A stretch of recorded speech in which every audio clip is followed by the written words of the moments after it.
Just like you can relate more with people that are like the same ethnicity as you. I can talk to them in the language, and we can talk about how we miss our country. Kind of like not being able to relate to other people. They don't know how it feels to be who you are and the struggles that you have.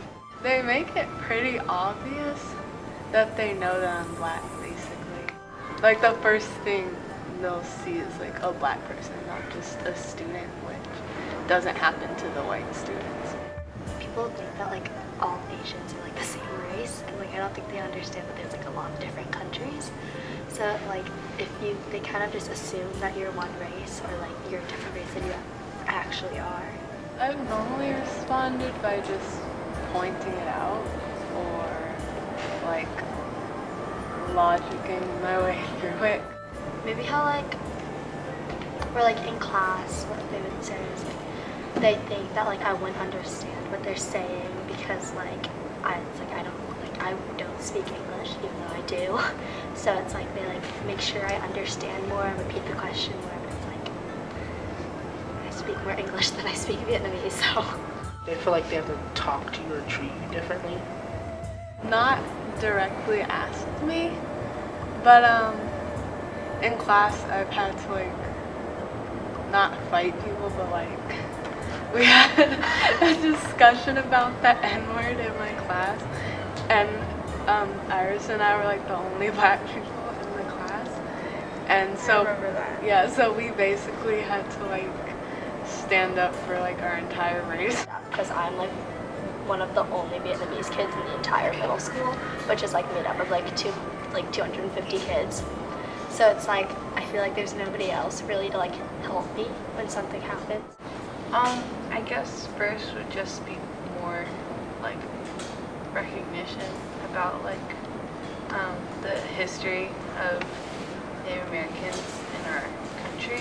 It's kind of affected how I think and how I view that sort of situation. I know like a lot of my family is affected by it, and it's just like because like Rick Best, who was killed, his wife is Vietnamese, and his wife grew up in the same village as my mom in Vietnam, so it's like we knew each other.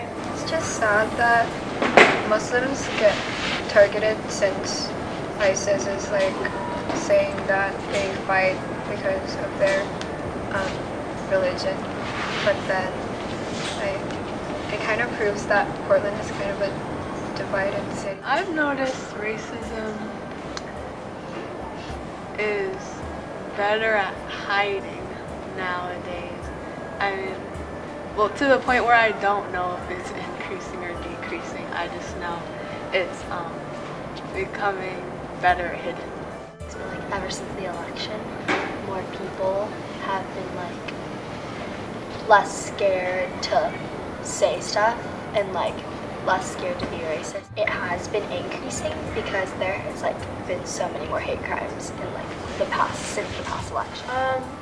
In 5th grade, going into 6th grade, I really considered going to my neighborhood school, which is a lot more diverse, and I was just so tired of like coming to school every day and just seeing a bunch of little white kids and not seeing anyone who looked like me.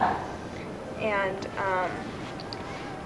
for a while I wanted to go to a high school that was just so much more diverse and had a bigger black community. I used to go from pre-K to 3rd grade, I went to Archbishop Howard, which is a private school, and it was mostly Asian kids, which was like the mass majority was Asian kids. But also, it's different because it's like this is a bigger school. So because of that, like there's obviously going to be more people, and I thought, oh, I'm going to a bigger school. There still might be some Asian kids that like look like me, and there's not a lot of I've never seen a Vietnamese kid in this school.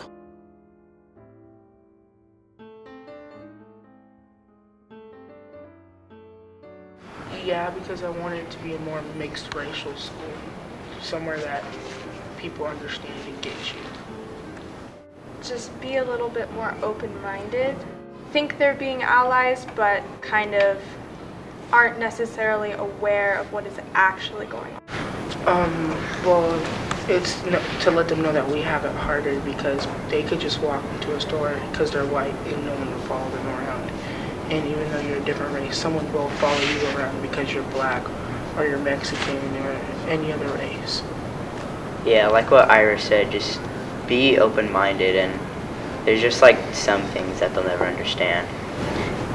Hasn't really impacted my thoughts a lot, but at least shows of who actually cares and has a really passionate thought about how people are treated differently.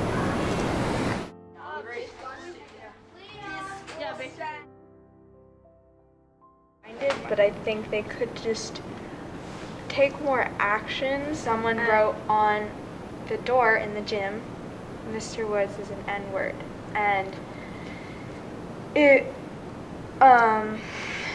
hurt me a lot, and I know it hurt everyone around me, but that's what kind of brought attention to it, and I think something should have been done before something that horrible We could had an happen. assembly talking about like peace and love and all that. And then like a week later, no one remembers what happened. Since we don't like stick with the message and we don't like take that much action, it's easy to forget about, and then people act shocked the next time that it happens. They're like, well, they're little, they shouldn't like have to like see this, like this isn't like appropriate, but they should be informed. Now, students like wanting to talk about it, teachers always shut that down. It's not what you want to hear, it's what we want to say, and you just don't want to hear what we have to say. I want to know about my culture and history instead of, it's important to know about how we came here and how we became America, but I also want there to be a whole section of the history book about how the mixed race has grown in America. The world isn't just based off of white people. They're not the only people that contribute to it. Colored people, no matter race, skin, language, you contribute as much as white people do.